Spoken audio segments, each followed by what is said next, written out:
Hello friends, welcome to அறுசுவை சமையல். இன்றைக்கி நம்ம அறுசுவை சமையலில் மட்டன் போட்டி எப்படி செய்கிறதுன்னு பார்க்கலாம்.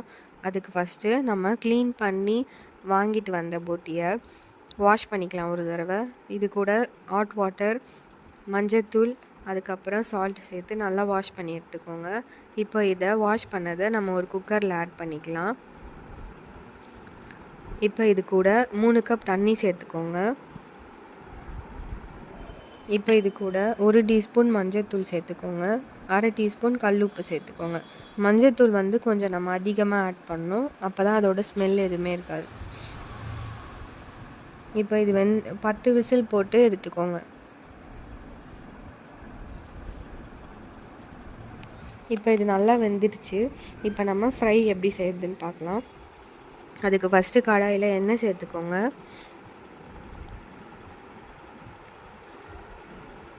இப்போ இது கூட 2 துண்டு பட்டை, 1 கொத்து கருவேப்பிலை, 3 மீடியம் சைஸ் ஆனியன் கட் பண்ணி சேர்த்துக்கோங்க.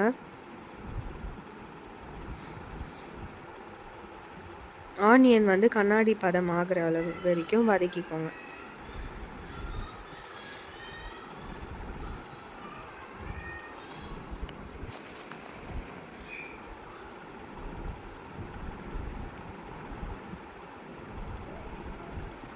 இப்போ இது கூட 3 டீஸ்பூன் இஞ்சி பூண்டு பேஸ்ட் சேர்த்துக்கலாம்.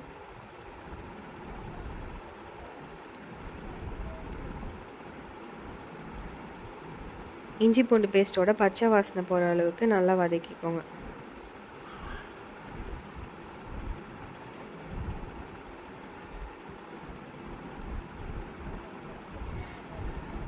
இப்போ இது கூட 2 மீடியம் சைஸ் தக்காளி சேர்த்துக்கலாம்.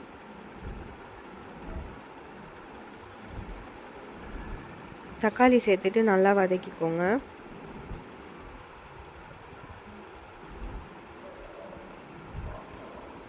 இந்த போட்டி ரெசிபி செய்கிறது ஈஸி. நீங்கள் க்ளீன் பண்ணி வாங்கிட்டு வந்துட்டா இது செய்கிறதுக்கு நமக்கு 1/2 hour தான் தேவைப்படும். ஸோ ட்ரை பண்ணி பாருங்கள். இப்போ இது கூட 1 டீஸ்பூன் சோம்புத்தூள், 1 teaspoon garam masala, 1 teaspoon mutton masala, 1/2 teaspoon மஞ்சத்தூள் சேர்த்துட்டு நல்லா வதக்கிக்கோங்க.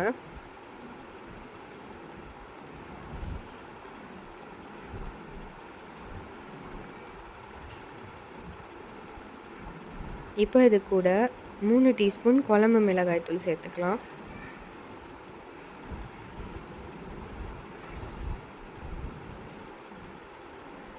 இதையும் சேர்த்து நல்லா வதக்கிக்கோங்க.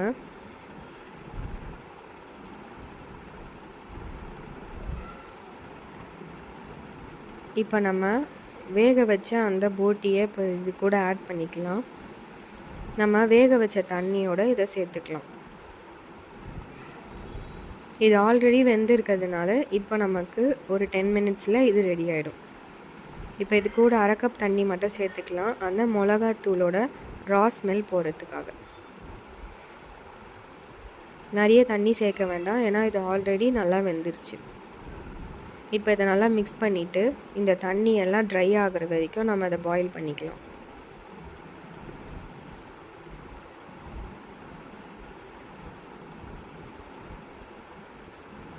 இப்போ இது நல்லா கொதிக்கட்டும்.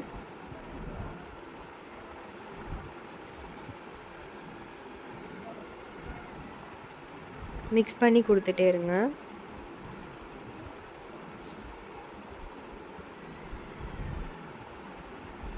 இப்போ நல்லா கொதிச்சிருச்சு. இப்போ இது கூட கொஞ்சமாக ஆயில் ஆட் பண்ணி நீங்கள் இதை நல்லா ஃப்ரை பண்ணிக்கலாம்.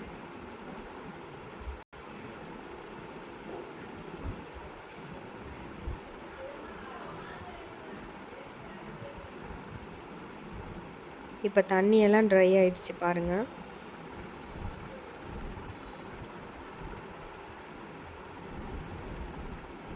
தண்ணியெல்லாம் ட்ரை ஆகி நல்லா ஒரு ஃப்ரை மாதிரி இது வரணும்.